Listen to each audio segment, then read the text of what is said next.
السلام علی رسول اللہ الکریم اما بعد الباب الثالث الروایت و آدابها و کیفیت ضبطها۔ دوسرے باب میں جو ہم نے بنیادی طور پر بحث پڑھی تھی کہ جرح تعدیل ایک راوی کو صحیح کہنا یا اس کے بارے میں ضعیف ہونے کا حکم لگانا، اس کی کیا اہمیت ہے، کیا اس کی دقت نظریہ اور علماء نے کیسے اس پہ کام کیا، پھر اس میں کون کون سی کتابیں لکھی گئیں، اہم کتابوں کے بارے میں جو ہے ذکر کیا گیا۔ پھر ایک راوی کے صحیح ہونے کے لحاظ سے کیا مراتب ہیں، اس کے 6 مراتب ذکر کیے گئے، ان کے ہر مرتبے کا حکم ذکر کیا گیا کہ اس کا کیا حکم ہے، قبول ہے یا زیادہ جس کو لیا جاتا ہے وہ اعلیٰ سے ادنا کی ترتیب تھی۔ اس کے بعد ایک راوی کے ضعیف ہونے کے لحاظ سے بھی مراتب تھی، مطلب ادنا سے اعلیٰ کی طرف یہ مراتب پڑے گئے، اور جو ہے اس میں جو مقبول تھے، مردود تھے، اور جس لحاظ سے مقبول ہو سکتے ہیں اس کی ہم نے اقسام پڑھی اور ان کے احکام کو پڑھا۔ اگلا الباب الثالث، تیسرا جو باب ہے وہ ایک حدیث کو روایت کرنے، اس کے کیا آداب ہو سکتے ہیں، اور اس روایت کو، اس حدیث کو محفوظ کیسے کیا جاتا ہے، اس کے متعلق باب ہے۔ اس میں 2 فصلیں آپ کہہ سکتے ہیں یا 2 چیپٹرز ہیں۔ پہلا چیپٹر ہے کیفیت ضبط الروایہ و طرق تحملها، یعنی ایک روایت، ایک حدیث کو کیسے محفوظ کیا جاتا تھا اور اس حدیث کو حاصل کرنے کے کیا کیا طریقے تھے۔ مطلب شیخ سے ایک سٹوڈنٹ حدیث لے رہا ہے، لکھ رہا ہے، اس کے کیا کیا طریقے ہیں، اس میں کیا کیا چیزیں مد نظر رکھی جاتی ہیں، کیا کیا چیزیں اس میں جو ہے ضروری سمجھی جاتی ہیں، اور کن کن چیزوں سے پرہیز کی جاتی ہے، اس میں یہ ساری چیزیں ذکر ہیں۔ دوسرا چیپٹر ہے آداب الروایہ، روایت کرنے کے کیا کیا آداب ہیں، اور اس میں تفصیل آئے گی انشاءاللہ نکات کی شکل میں۔ اب اس میں جو پہلا چیپٹر ہے کیفیت ضبط الروایہ و طرق تحملها، اس میں مزید 4 مباحث ہیں، یعنی آپ کہہ لیں سب ڈویژن ہے، اس کی 4 مزید اقسام کی گئی ہیں یا مباحث اور سب چیپٹرز آپ کہہ لیں، انہوں نے ترتیب دی ہیں۔ پہلا چیپٹر، اس میں بنیادی طور پر چیپٹر کیا ہے، کیفیت ضبط الروایہ، ایک روایت کو کیسے محفوظ کیا جاتا ہے، اس کو کیسے اخذ کیا جاتا ہے، یعنی ایک راوی کیسے اپنے استاد سے حدیث لے، اس کے کیا کیا چیزیں ہیں، کیا چیزیں انہوں نے مد نظر رکھنی۔ پہلی جو ہے المبحث الاول کیفیت سماع الحدیث و تحملہ و صفت ضبطہ، ایک راوی یا ایک سٹوڈنٹ اپنے شیخ سے حدیث لے رہا ہے، حدیث کو سن رہا ہے، تو اس کی کیا کیفیت ہونی چاہیے، کیسے وہ حدیث کو سنے، اس میں کیا کیا چیزیں مد نظر رکھنی ہیں اور کن کن چیزوں سے بچنا ہے، وہ چیزیں اس چیپٹر میں ذکر ہیں۔ وہ تحملہ، اور اس نے کیسے حدیث کو مطلب لینا ہے یا سننا ہے یا محفوظ کرنا ہے، اور صفت ضبطہ، یہ چیز اس میں آ جاتی ہے کہ کیسے محفوظ کرنا ہے۔ دوسرا جو چیپٹر ہے، یہ سب چیپٹر جس کو آپ کہہ لیں کہ طرق التحمل و صیغ الاداء، حدیث کو اخذ کرنے کے کیا کیا طریقے ہیں، حدیث کو لینے کے، اپنے پاس محفوظ کرنے کے طریقے اس میں ذکر ہیں۔ پھر آپ نے جو آگے پہنچانی ہے، راوی نے اوبیسلی لی ہے اپنے شیخ سے، تو آگے بھی اس نے پہنچانی ہے، اس حدیث کو پہنچانی ہے، تو اس کے کیا کیا طریقے ہیں، اس کے کیا کیا صیغے ہیں، کیا خاص الفاظ ہیں جن کے ذریعے وہ آگے حدیث کو دے گا۔ تو حدیث کے الگ الگ مطلب آگے دینے کے بھی یا آگے پہنچانے کے، تبلیغ کرنے کے خاص الفاظ ہوتے ہیں، ان کو کہتے ہیں صیغ الاداء۔ تیسرا چیپٹر ہے کتابت الحدیث، حدیث کی کتابت کے بارے میں، حدیث کو کیسے لکھا جائے، اس کو محفوظ کرنے کے کیا کیا طریقے ہیں، کتاب میں کیسے محفوظ کریں، اگر یاد کیا ہے تو اس کی کیا کیفیت ہونی چاہیے۔ پھر وہ تصنیف فیہا، کہ اگر آپ حدیث کی ایک کتاب لکھ رہے ہیں تو اس میں کیا کیا تصنیف کے طریقے ہو سکتے ہیں، کیا کیا اس میں آپ نے چیزیں مد نظر رکھنی ہیں۔ اور چوتھی چیز ہے صفت روایت الحدیث، حدیث کو روایت کرنے کی کیا صورت ہو سکتی ہے اور کیا صفت ہو سکتی ہے، یا حدیث کو بیان کرنے کی کیا صورت ہو سکتی ہے۔ یہ چیزیں اس میں آپ نے جو ہے انشاءاللہ بیان کی جائیں گے اور آپ اس کو سماعت کریں گے۔ پہلی چیز کیفیت سماع الحدیث و تحملہ و صفت ضبطہ، حدیث کو سننے کی کیا کیفیت ہونی چاہیے اور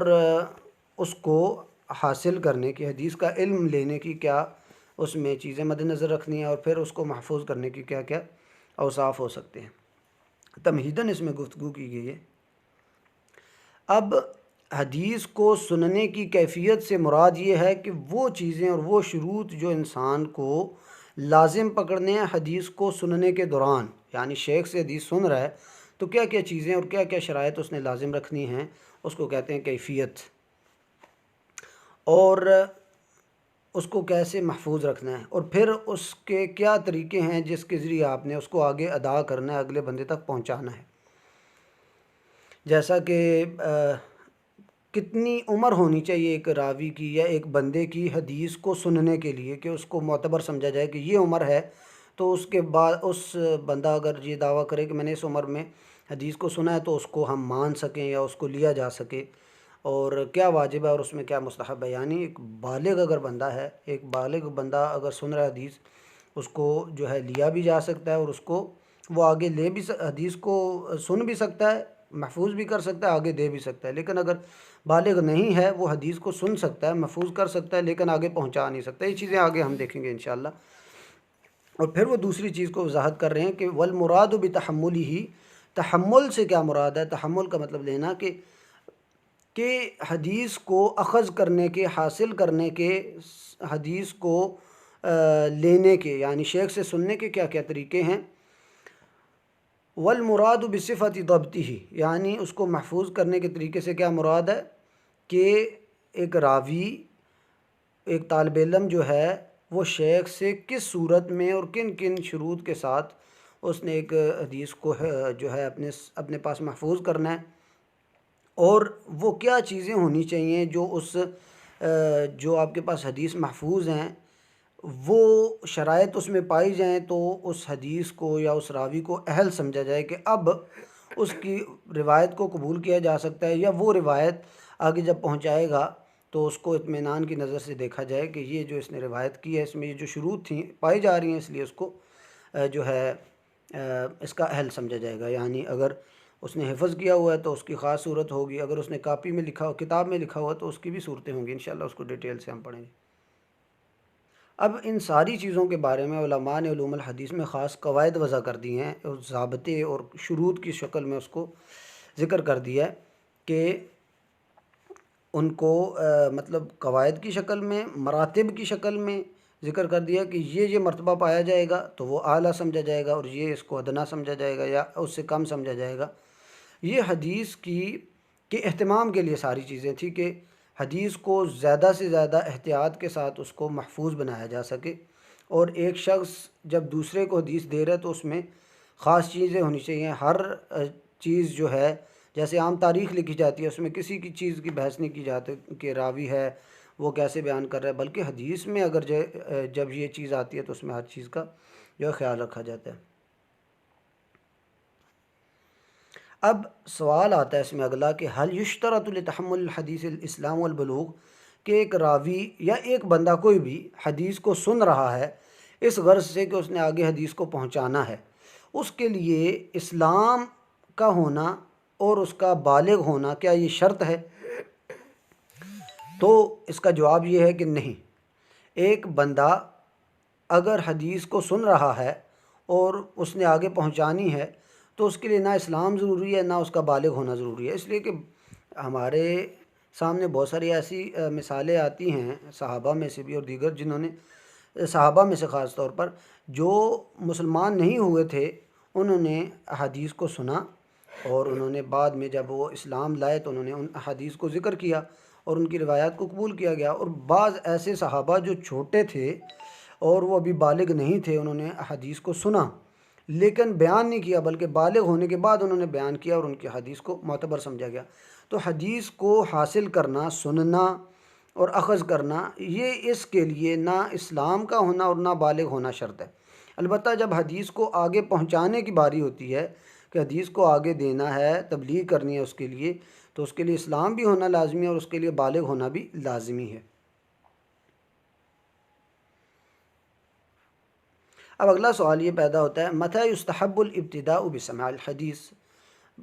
کہ انسان کے لیے وہ کون سا وقت ہے کہ جو اس کو مستحب سمجھے کہ اس عمر میں اس کو حدیث کی سماعت کرنی چاہیے، حدیث کو باقاعدہ صورت میں وہ سماعت کرے کہ اپنے پاس محفوظ کرے، بلکہ اب تو محفوظ ہے ساری حدیث، تو کس عمر میں وہ حدیث کو اخذ کرے، حاصل کرے، حدیث کو سنے اور یاد کرے اور آگے پہنچائے۔ آگے پہنچانے کا مرحلہ تو بعد میں آتا ہے، لیکن کب سے حدیث کو سنے؟ ایک تو قول یہ ہے کہ 30 سال کی عمر میں جو ہے شروع کیا جائے، اس کو اہل شام ذکر کرتے ہیں۔ اسی طرح اہل کوفہ کہتے ہیں نہیں جی 20 سال کم سے کم عمر ہونی چاہیے، تب بندہ ایک حدیث کی سماعت کو شروع کرے۔ اہل بصرہ کہتے ہیں 10 سال۔ البتہ اس میں ابھی جو صحیح قول ہے، آج کل تو حدیثیں وضع ہو چکی ہیں، حدیثیں کتابوں میں محفوظ ہو چکی ہیں، تو اس میں کوئی اس طرح کا خطرہ نہیں ہے کہ جی یہ خاص عمر ہونی چاہیے جس میں وہ اہلیت رکھتا ہو۔ اب حدیث سننے کے لیے یہ لازمی نہیں ہے کہ وہ ایک خاص عمر تک پہنچے، بلکہ جلدی سے جلدی جتنا جلدی ہو سکے بچے کو جو ہے حدیث سننے کے لیے بٹھا دیا جائے، اور ایک خاص عالم کے پاس وہ حدیث کا علم حاصل کر سکتا ہے، اس لیے کہ حدیث کتب میں محفوظ ہو چکی ہیں۔ اور اسی سلسلے میں آخری چیز کہ کم سے کم کتنی عمر ہونی چاہیے کہ ایک راوی جب اس نے حدیث سنی ہے تو اس کی حدیث کو صحیح سمجھا جائے، بے شک وہ بالغ ہونے کے بعد ہی اس کو بیان کر رہا ہے، لیکن وہ کیا خاص عمر ہونی چاہیے کہ جس میں وہ سن سکتا ہے، کیونکہ سننے کے لیے بالغ ہونا لازمی نہیں ہے، لیکن کم سے کم کتنی عمر ہونی چاہیے؟ تو اس کا جواب یہ ہے کہ علماء کا، اور جس پر اہل الحدیث کا یعنی حدیث کے جو علماء محدثین اور حدیث کے متعلقین جو ہیں ان کا عمل ہے، اور جو انہوں نے معتبر سمجھا ہے وہ 5 سال عمر ہے۔ 5 سال کی عمر میں ایک بچہ راوی اگر وہ حدیث سنتا ہے، وہ آگے بالغ ہونے کے بعد بیان کرتا ہے تو اس کو صحیح سمجھا جائے گا۔ البتہ بعض علماء کا یہ بھی قول ہے، مطلب یہ اسی کے ایڈیشن میں ہے کہ عمر کوئی بھی ہو، بالغ نہیں ہے، عمر کوئی بھی ہو، 5 ہو، 6 ہو، 7 ہو، لیکن اس میں یہ چیز دیکھی جائے کہ اس کو تمیز ہے۔ تمیز سے مراد یہ ہے کہ وہ کوئی اس سے بات کر رہا ہے تو کیا وہ اس کی بات کو سمجھ رہا ہے اور پھر اس بات کا جواب دے رہا ہے۔ اگر اس نے بات کو سمجھا ہے اور اس بات کا جواب دے رہا ہے تو اس کی سماعت کو، حدیث کی سماعت کو صحیح سمجھا جائے گا۔ اگر اس کی 5 6 7 سال بھی عمر ہو گئی ہے لیکن وہ بات کو نہیں سمجھتا، نہ ہی اس کا جواب دینے کے قابل ہوتا ہے، تو اس کی حدیث کو بھی معتبر نہیں سمجھا جائے گا۔ یہ 2 چیزیں ہیں اس میں۔ البتہ یہ ہے کہ جلدی سے جلدی بچے کو اس میں ڈالا جائے، اور اس میں جب یہ تمیز کا عنصر پایا جائے کہ وہ ابھی سمجھنے لگ پڑا ہے چیزوں کو، اور اس میں یہ چیز ابھی پائی جا رہی ہے کہ وہ ایک چیز کا سن کر اس کو سمجھ سکتا ہے، پھر اس کو جواب بھی دے سکتا ہے۔ یہ اس میں بنیادی چیزیں تھیں۔ اگلے چیپٹر کی انشاءاللہ کہ حدیث کو کیسے لیا جائے، اس کے کیا کیا طریقے ہیں، پھر ادا کرنے کے کیا کیا طریقے ہیں اور کیا کیا خاص الفاظ ہیں۔